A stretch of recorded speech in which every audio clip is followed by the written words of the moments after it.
వెండి బొమ్మవై ప్రతిభ చూపి బ్రహ్మాండ నాయకుడివైనావు.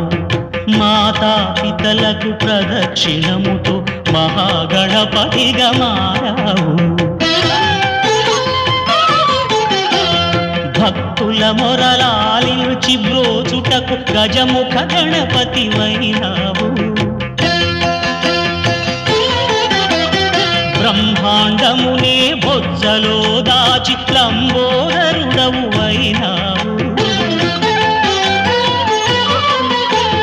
లాభము శుభము కీర్తిని పూర్వగ లక్ష్మీ గణపతివైనావు. వేద పురాణములఖిల శాస్త్రములు కడలు చాటును నీ వైభవం.